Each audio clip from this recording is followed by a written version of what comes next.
Alrighty everyone, happy Tuesday everybody. I hope you're all having an amazing day and week so far, and given that we have John, George, and Dave preparing to make a host of new announcements that's gonna, by the way, take place at this year's D23 event by September, this of course will include a series of movies, TV shows, and new Star Wars lore that's going to be thrown into the Disney canon, and how it's really gonna give them the liberty and freedom to really tell the stories that they really want to tell. This is Mike Zero. Subscribe if you're new and like this video to see future Star Wars updates. I'm also on Twitter at Mike01. I thank you all so very much for the great and kind support, and let's get right into the overall subject here. So what's really intriguing to me, at least, about what John and Dave have in store has a lot to do with Ahsoka Season 1 and 2, the Dave Filoni trilogy, which by the way is going to start off as a singular film that's going to be the gateway to becoming a trilogy. And not only that, it doesn't stop there. We have a lot of other spin-offs in the works, including a spin-off involving Ezra and Thrawn that's going to actually dive more into the origin of their time in the unknown regions, so we'll talk about that a little bit later. But what's really reassuring about what John and Dave are planning actually involves the Dave Filoni Star Wars movie and exactly how it's going to set things up for the Thrawn trilogy, and especially the story of Heir to the Empire, and their big attempt at course-correcting the franchise and literally fixing the franchise as much as possible. So let's dive right into this. Now, with that being all put out there and said, right now both John, George, and Dave are working together to course-correct the Star Wars universe. Now, though, of course, many of the plot details via storyboards and notes for Dave Filoni's Star Wars movie, it sets things up for a retelling of Heir to the Empire and the Thrawn trilogy. One of the storyboards created by Filoni involves, of course, the story of Luke and Ahsoka and how they are working together as a team to infiltrate a large base that is likely to be Mount Tantiss. Now, this overall return of Luke is said to be done through actor Graham Hamilton. That is the plan right now, in a similar way to how he was presented in the Book of Boba Fett, except with revamped technology provided by ILM.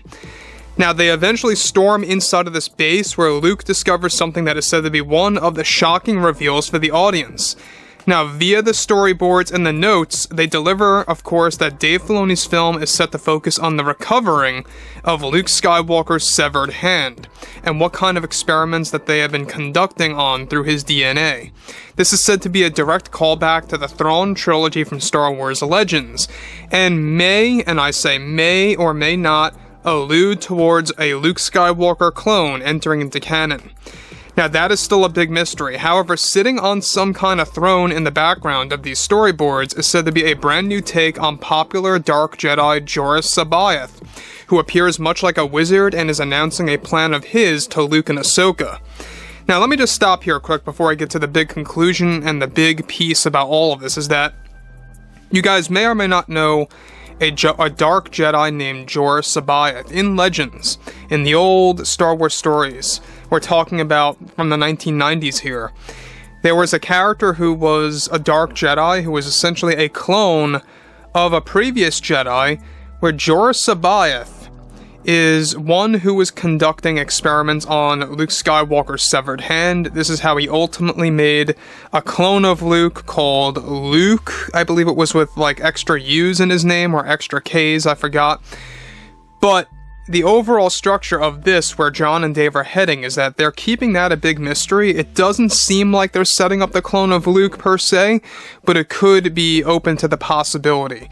Now, via the storyboards and the note descriptions, there's no evidence of a Luke clone, directly speaking, visually speaking as well, but there is the recovery of Luke's severed hand. So this is going to be a big part of Dave Filoni's new movie, is that it is going to center on the recovery of the hand that Luke lost in Empire Strikes Back on Bespin by the hands of Darth Vader, and exactly what happened to that. Now, some of the overall comics, by the way, and this is what John and Dave want to kind of retcon, in the comics on Exegol, it is unveiled that Luke's hand is there, in a cloning chamber or some kind of tank full of fluid, and it was alluding that Luke's hand played a role in the creation of Snoke. Now, John and Dave want to rid of that storyline in canon, they want to do away with that, and they want to focus strictly on the Jorah Sabaoth storytelling, where he's actually making his own experiments. Now further, they are all said to be surrounded by cloning chambers, however they appear to be empty at this stage in the story. But this Dark Jedi is informing Luke about the success they have had with his own DNA to doing impossible breakthroughs in their research of the Force. All of these details have been mapped out by John and Dave already and will be teased in the second season of Ahsoka to create hype for Filoni's movie that will adapt Heir to the Empire and the entire Thrawn trilogy books as a whole from the 90s. Now, it doesn't stop there, because in case you guys did not know, the Dave Filoni movie is and always will be a very true Star Wars project. That's what Dave Filoni views it as. He wants to make sure that it is going to have a lot of Legends material in there, that it's going to make a lot of hardcore fans want to go ahead and watch this movie numerous times, and already the Disney executives, and I think that this is good news, they are making a proposal for Dave Filoni's movie to come first before the Rey movie. I always hate calling it the Rey movie. It's really the New Jedi Order movie, but it's just easier to say it like that, I guess. But that Rey-centered film is not going through the best scenario right now. They've lost some cast members. Daisy Ridley is demanding a higher payout. Disney's not agreeing with that. That's causing a lot of drama. So that movie's not looking too hot right now as far as productivity goes, right? And the writer's strike ain't helping because, let's face it, Stephen Knight still has not completed the ending of the script, so they're still behind on this thing, and they want the Dave Filoni movie out first. That's their proposal. The other thing is this that I think a lot of fans need to be aware of, is the fact that the major differences between the Legends version of the Thrawn trilogy and this one is that they are going to have Ahsoka Tano in the picture. So of course you're going to have some of the already established characters from Rebels that are going to be within the sphere of the story of the Thrawn trilogy, so to speak. So there are going to be some differences. It's not going to be a literal adaptation of what you guys saw in the older books. There are going to be some changes here and there because different characters exist nowadays. That's just how it is.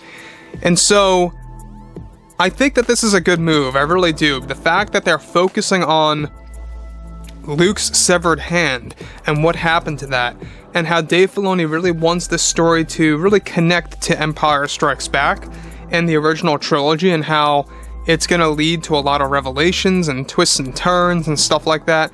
He himself even said that his movie, he's pre-planning to make it just as surprising as Ahsoka.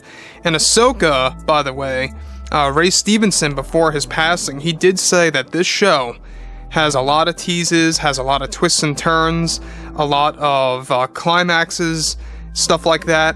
And that's what they ultimately are reaching towards, is that they are going to be making this story very much like a cliffhanger at the end. So anyways, guys, drop a comment below, fill me in below what you guys have to say about all of this, and if you guys did enjoy the content for today, make sure to drop a thumbs up on this video to support the channel, and I will catch you guys next time.